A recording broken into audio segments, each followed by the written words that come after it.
What is up, gamers? Franken Code here. Good games and good vibes, as am I. Welcome back to the channel, or welcome to the channel if you're new. And if you're new, do not forget to like and subscribe. Please don't forget to like and subscribe. It'll be awesome if you do. If you subscribe, we'll have a lot of fun. Let's continue off Dream Daddy.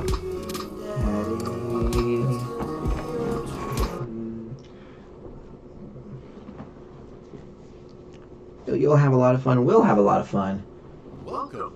You got dads. Let's see. I got dads. Yep, I definitely do. Brian. Okay, Brian next. Let's do it.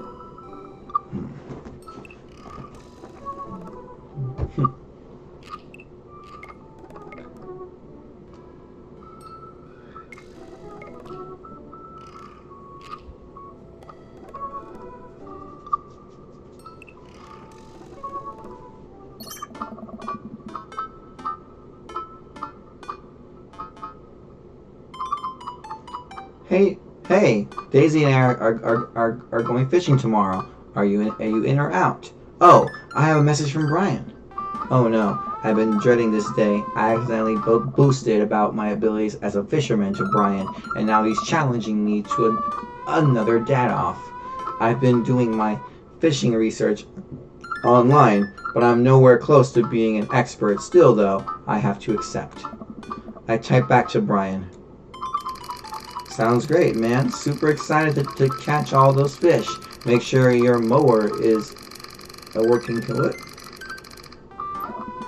Sounds great, man. Super excited to catch all those fish. Make sure your mower is in good working order because you're gonna be all over my lawn this weekend. That'll show him. Brian responds back, letting me know that tomorrow he'll pick us up at the hour. Tomorrow he'll pick us up at an hour I had previously forgotten existed. Man, that's gonna be a rough start. Amanda comes into the room from the kitchen, eating a cheese stick by biting off piece by piece. Oh. Sorry guys. Amanda comes into the room from the kitchen, eating a cheese stick by biting it off piece by piece, like some kind of monster. I didn't raise you like that. What? It's called string cheese, not chompy cheese for a reason, Amanda. Did you just call me here to criticize my controversial string cheese eating technique or what? No, Amanda, we have to go fishing tomorrow. Well, you have to go fishing. I get to play with Brian's dog. How do I become a master of fishing overnight? You went fishing in the Girl Scouts, didn't you? Nope, my stint in the Scouts was brief and purely transactional. Thought I could get free cookies, but I didn't know that I had to, be outside and tie knots and stuff. But I have to beat Brian. Dad, let me tell you a story. Do you remember last summer how I applied for a job at the coffee shop across town? Give me a refresher. During the interview, they asked me if I knew how to work an espresso machine, and I really wanted the job, so I lied and said yes. On that first morning, there was a line out the door, and within half an hour, I severely burned my hand, and they told me to go home and never come back. I still have a scar from that. Of course I remember. What does that have to do with fishing? The burn is a metaphor, Dad. I don't get it. You can lead a horse to water. What do horses have to do with this fish and burns? Dad, please. I don't get your obsession with competing against Brian. You wouldn't understand. It's a dad thing. Please try explaining it to me. Okay, he just thinks that he's so much better than me and purposely reminds me of that whenever he can. It's like he has to one-up me. I have to beat him at his own game. Is that what you think is happening here? No, Amanda. Okay, good. I know that's what's happening. Alright, Pops, we should both be getting some sleep. See you in the morning? Night, Panda. I brush my teeth and throw on some pajamas. I climb into bed, set my alarm, and close my eyes. Okay, sleep. I am wide awake. I can't help but think about the last time I went fishing, hoping that there's something I had gleaned from it to give me an edge over Brian. I was about 9 years old. My dad woke me up one morning and told me to get dressed and meet him downstairs. It was still dark out. I had no idea what was going on, but before I knew it, we were both alone on a freezing cold lake. I had to sit there for hours while it got hot and muggy, the air thick with bugs. I picked at mosquito bites while my dad sat in stony silence, fishing pole in one hand and a beer in the other. We didn't catch anything.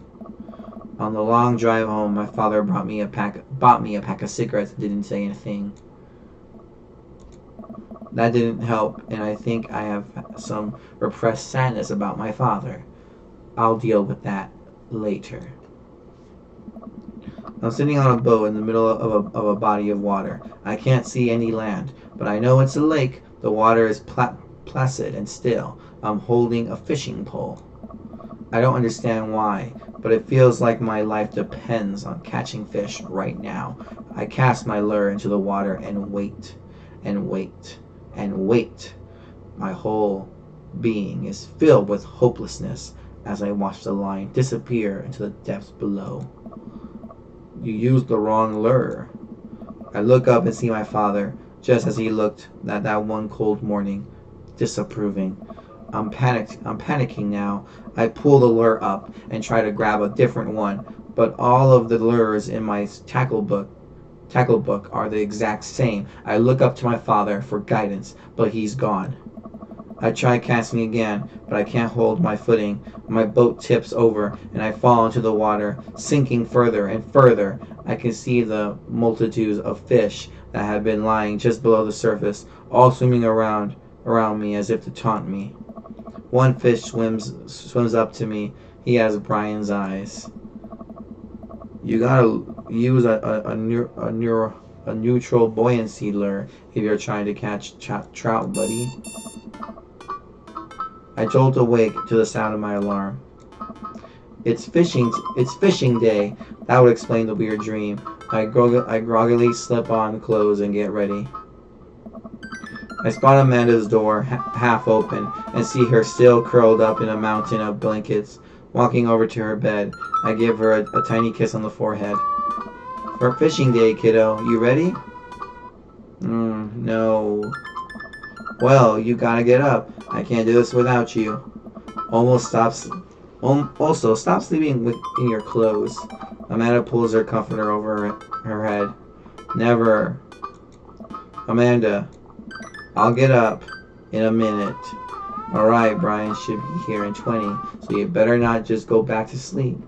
Amanda sticks her hand through the blanket to wave me away.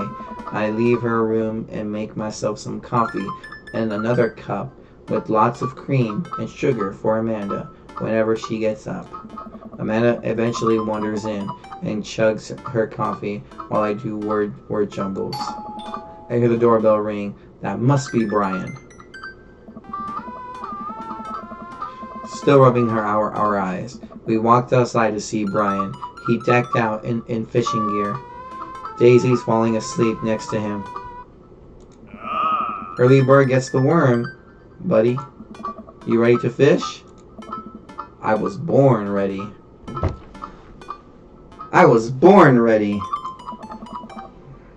My eyes narrow and in on Brian.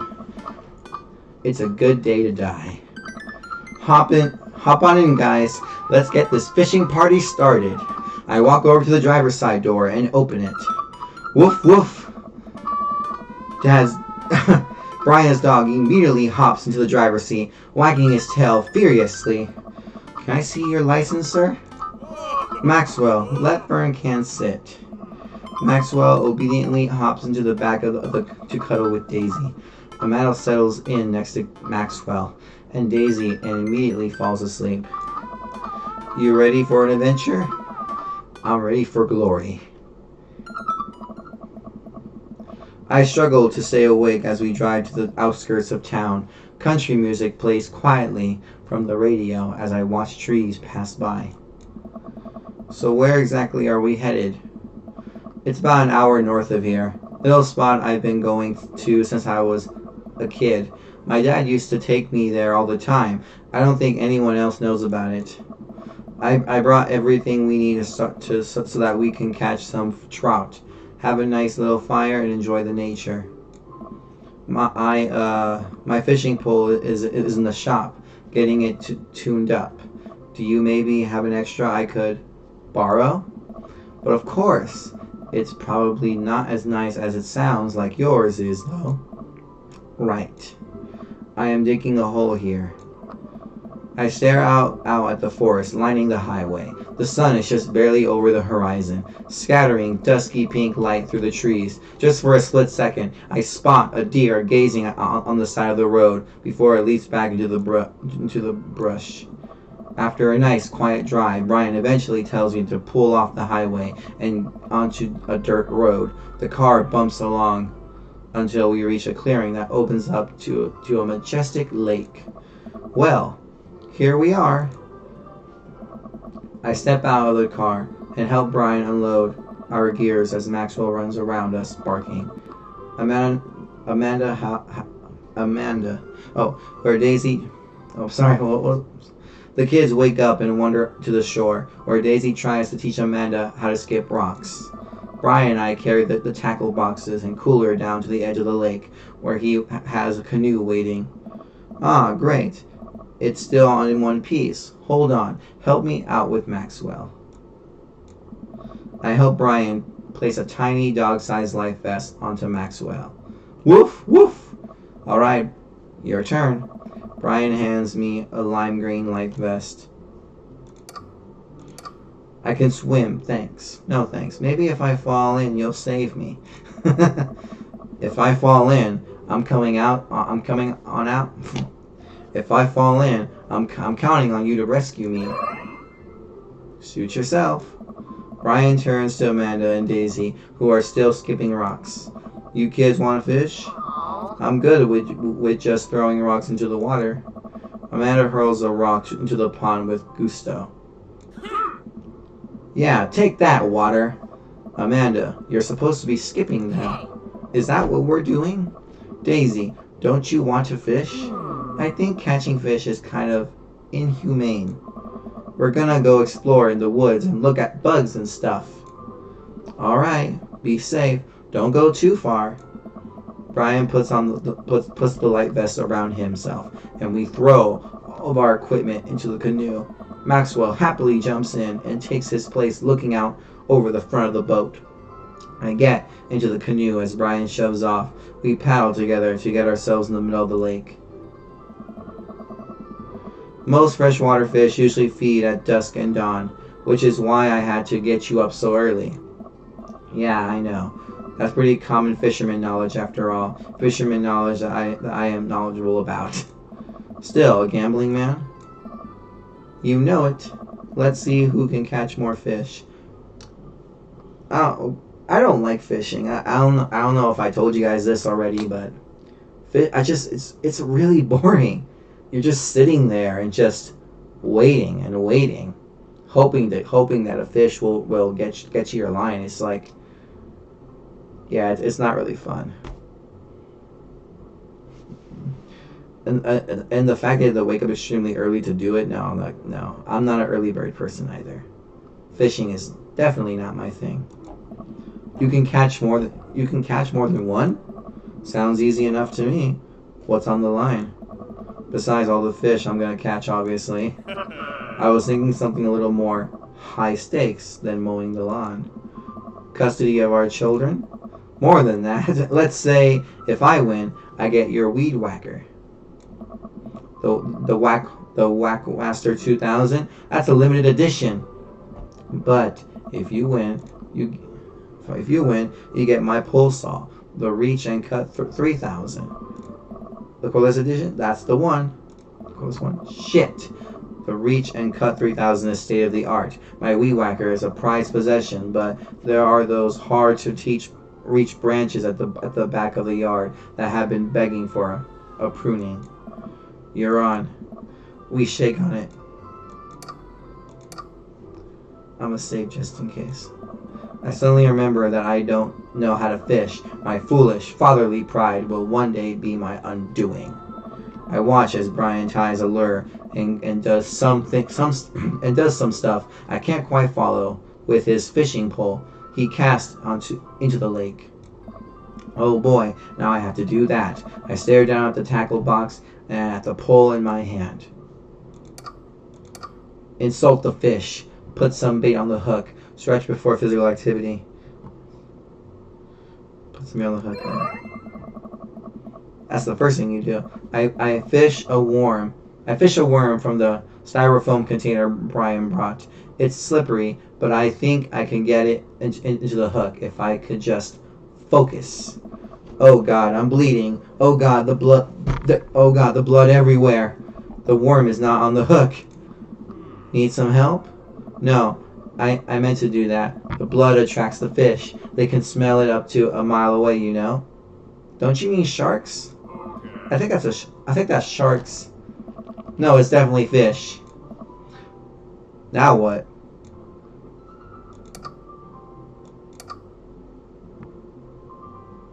Perform fish mating call.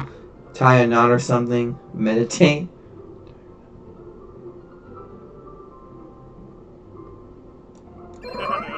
Let's go. I take my pole and try to tie an elaborate looking knot to impress Brian. The classic hunter's bend. I learned that one in my youth. Yep, this one's coming apart anytime. Yep, this one isn't coming apart anytime soon. With this knot, I can cast my heavily line upon the unsuspecting water and deliver unto us a bountiful harvest. I look over to Brian. He doesn't seem to be paying attention. Let's catch this sucker. I pull my rod back and launch the lure as hard as I can. And the lure flies off the line and sails far, far away, landing in the lake with a loud sploosh. Sorry, I judged the wind speed wrong. This cold air drives the pressure down. Huh, go ahead and take my pole. I know it's hard swinging to a new pole you're not used to. I'll fix up another lure. Brian hands me his pole with a smile, and I just sit there, feeling like an idiot. Minigame? Aw, man. Fishing around here is easy.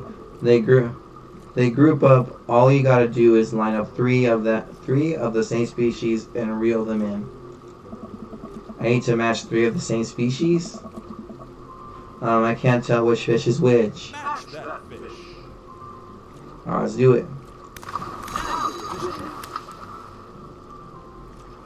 Ooh, it's like that's a wally eye. They typically feed at dusk or dawn or during rough water and have better eyesight than most fish.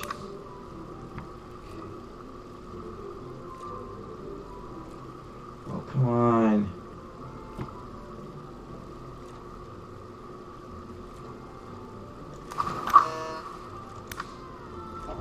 What the?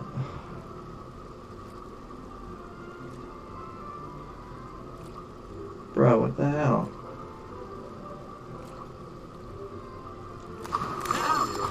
Okay. It's hard to get matches. Where are the other fish at?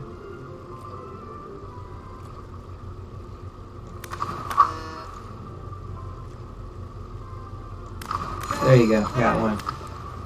I gotta pay close attention to this.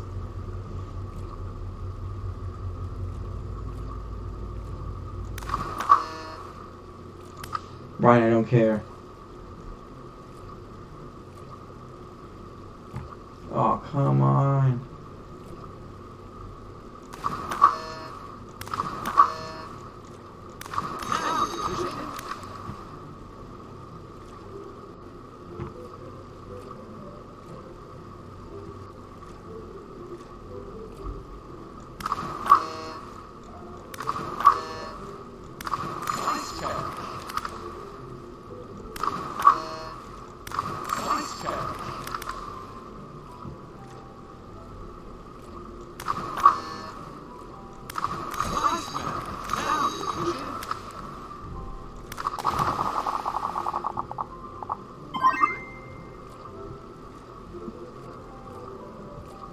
Good work.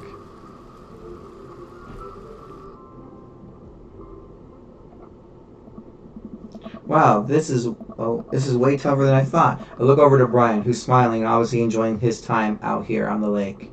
I will crush him. Suddenly, the fishing pole jumps in my hand. I reflexively tug upwards. I think I got something big. I think I got something big. The tip of the pole dips down repeatedly, and the line starts to run. Reel it in. I finally get the fish right up next to the boat. It's a long, beautiful rainbow trout. Brian hands me a net. It's all yours. I lean down and notice that my hands are shaking with excitement. This fish is bigger than all the ones Brian's caught. The pole saw is mine. The pole saw is mine. All mine. The entire canoe tips over with me. I find myself sinking into the lake. I should have taken the life vest. All of a sudden, I'm embraced under the water and pulled into Brian's arms. I'm finally dragged upward, sputtering water. All of our gear floats on the surface. Maxwell's doggy paddles around us in circles, having a great time. You alright? Does that count as one?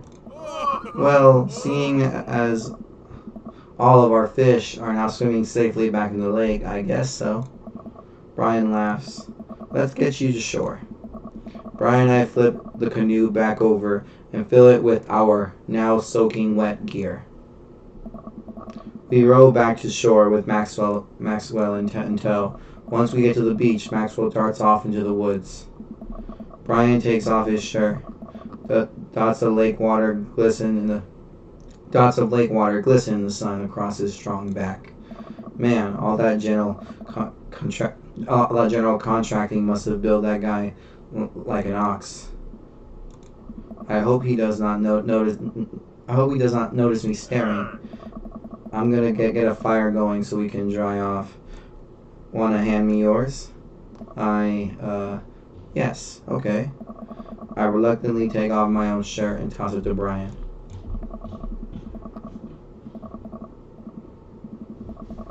I suddenly wish I have done more the sit-ups in my life. Or any sit-ups at all, really. Another thing you've bested me in. Stupid sexy Brian. You might as well fry that shirt up. Seems like it's the only lunch we'll have. The day's young. We can fish from the shore.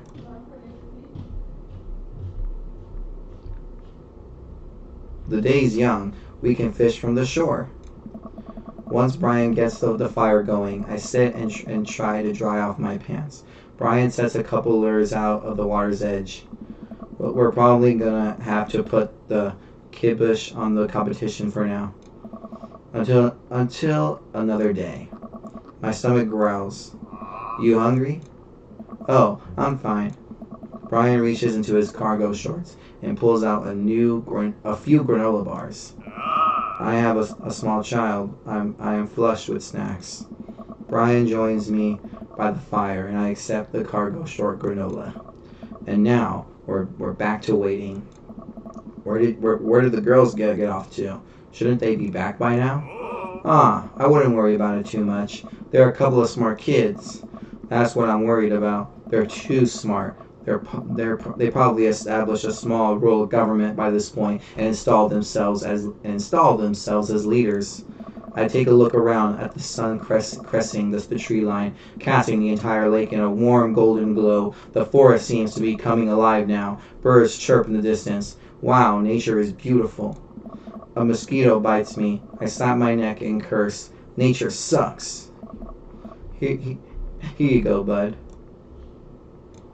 Brian hands me a bottle of bug spray. I begrudgingly take it, and douse myself. Ugh, I've always hated how this stuff smells.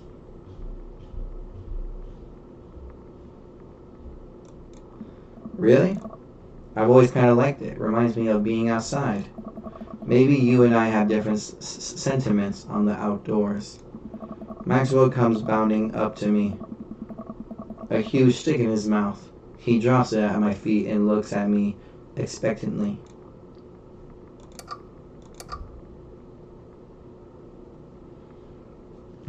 Throw the stick towards the woods. Fake out throw. Break the stick in half to assert your dominance. That's just cruel. I hurl the stick as hard as I can toward the tree line. Maxwell bolts after it, running as fast as his stubby little legs can carry him.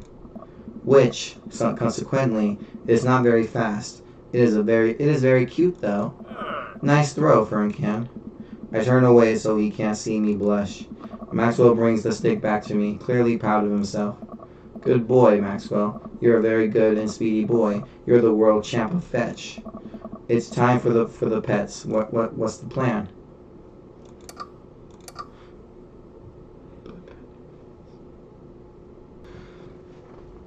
Let's see. But Pats never fell. Scratch behind his ear. Rub that belly. Okay. He liked that, but I want him to love that. Whew. Whoo-wee.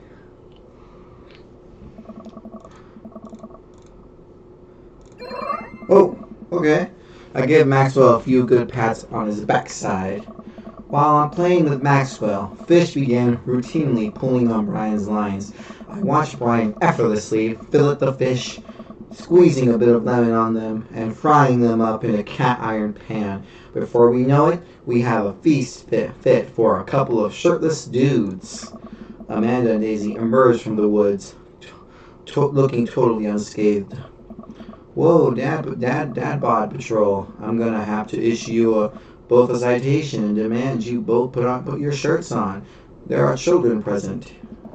Brian tosses me my now dry shirt. I pull it over my head, thankful that I will no longer be distracted by Brian and his pecs. Where have you guys been? Studying etymology. What? We were playing with bugs. I expected you guys to be more covered in, like, mud and stuff. Daisy looks offended. What do you take me for? A child? Yes, actually. Amanda puts a hand on Daisy's shoulder. Aww. Right. We take a seat around the fire, and Brian serves us all generous piles of fish on paper plates. It's absolutely delicious. Why does he have to be good at everything? Fish tastes okay? Daisy and Amanda both nod furiously, mouths full of fish. It's incredible. I've never had fish this good. Yeah, it's great. Oh, hearty family recipe. Why are your pants wet? Well, Amanda, we were out there on the lake and then accidentally tipped over the boat. Don't worry, all the gear floated to the surface, so we didn't lose anything, right, Ferncan? Yeah, that's exactly what happened. I can't believe he just covered for me. Gosh, he even out-humbled me. He's trying to beat me at everything, including my world-famous sense of humility. I feel like the MC is taking everything the wrong way. Yeah. We finish our fish and end up playing catch with Maxwell for a little while before we decide to head out. After cleaning up the camp, we pack up the station wagon and let Maxwell into the back seat. The poor Pope falls asleep in a cuddle puddles with Amanda and Daisy. They've had a long day. Been an ordeal today, bud. Let me drive you guys home. I want to prove that I'm the most awake dad on the block, but yeah, I'm beat.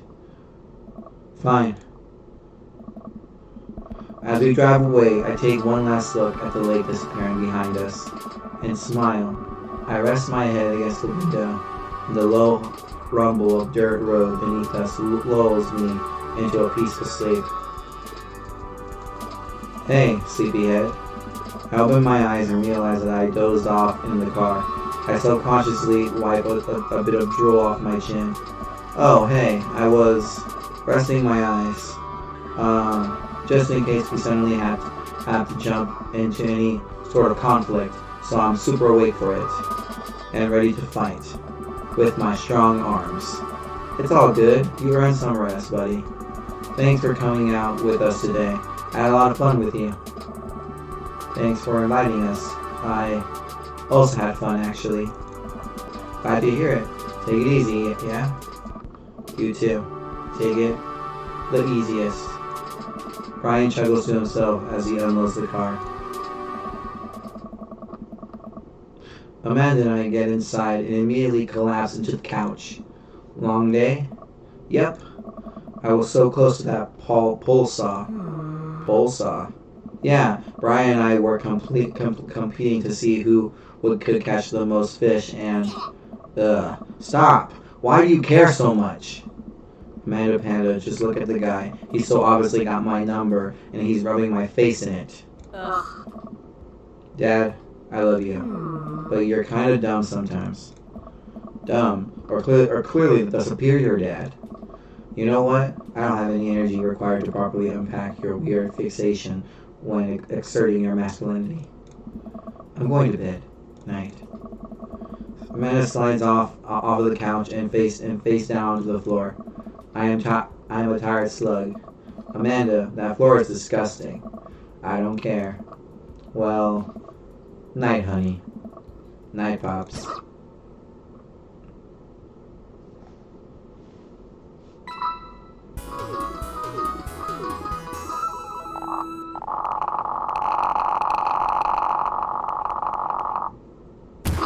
You sure know how to make a dad blush.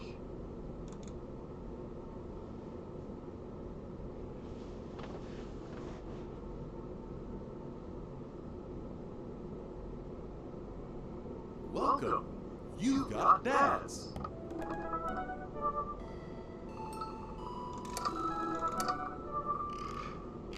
Alright gamers, I'm going to stop the video right there. If you guys enjoyed today's video, please don't forget to like and subscribe. And if you want to see more content like this, then simply like and subscribe. Peace out gamers!